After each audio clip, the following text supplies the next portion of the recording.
Hello, everyone, and welcome back to TowerGate. It is day 80, Monday, May the 22nd, 2017.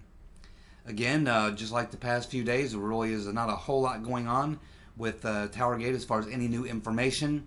The Satterich situation with Kim.com and various other things coming out of the woodwork the last few days. Trump, of course, being on a trip in the Middle East. Comey being asked to come back and testify. These things are all pretty much what's dominating the main story that we focus on with TowerGate. So there's not a whole lot going on because there's no hearings going on. And behind the scenes, there's probably things going on. But I think mostly right now people are just kind of keeping their mouth shut and sitting back and waiting and watching to see what develops, to see how they might respond. Of course, we talked last week about Susan Rice.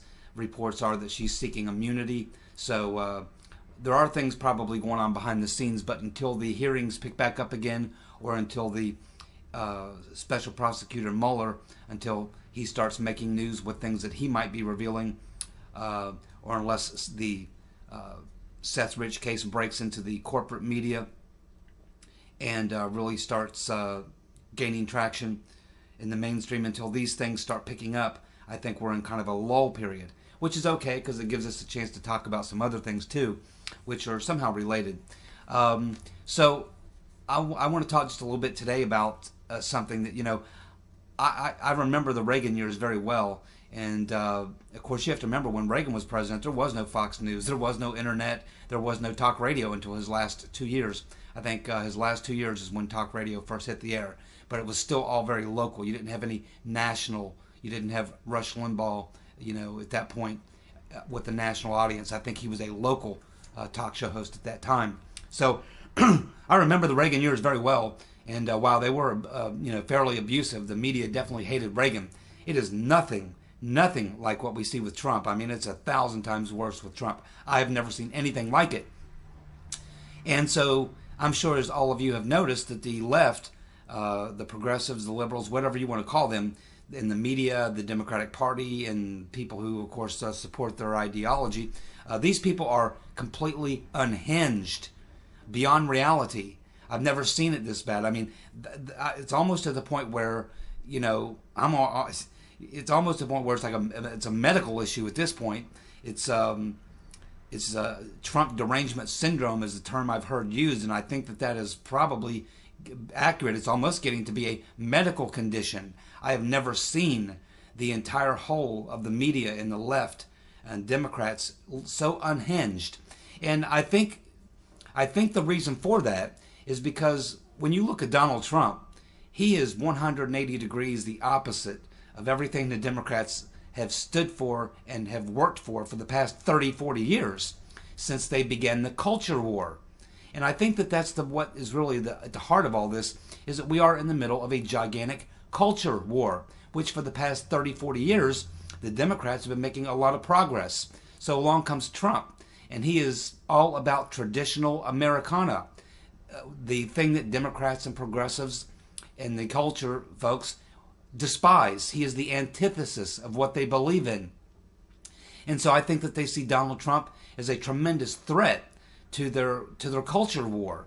Because if Donald Trump is successful in 4 years and gets reelected, 8 years of a traditionalist Americana type president will completely roll back and have great impact on destroying the entire amount of progress that the left has made in the culture wars over the past 30 to 40 years. He could roll a lot of that back and really change the direction that everything moves in regards to the culture and how people view the country and that type of thing. So it is, I think, much larger than just Donald Trump for the Democrats. I mean, I think it's life and death for them, because really, even their political power is derived from their playing the culture issues and the identity politics, and these things are all tied to the culture wars.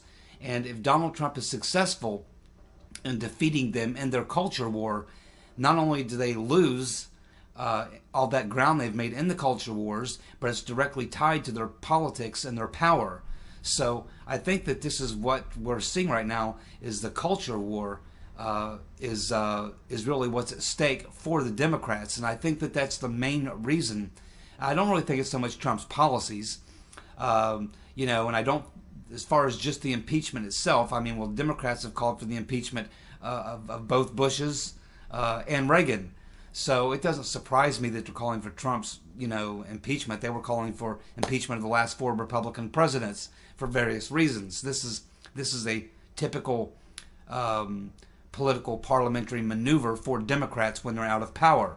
It's what they do. So that's not really the thing that's really getting my attention. What's getting my attention is how unhinged they are. I've never seen them this bad, and it is almost to the point of being a medical issue. They almost like need mass therapy or something.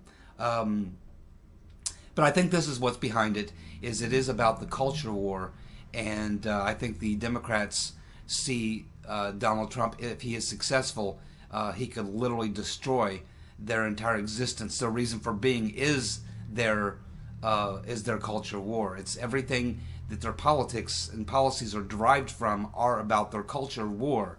So I think that that's what we're seeing right now, and why the Democrats are so unhinged. So we might be seeing some of them, needing medical evaluations. Maybe some of them will be hospitalized. Maybe some of them will jump off buildings. I don't know how bad it can get for these people, but clearly they're having a very, very difficult time with the Trump presidency. Of course, we know the Russian narrative is a hoax. They're not going to find anything there. If they would have done it by now. Comey's not going to, release anything that he hasn't already stated. There's just nothing there.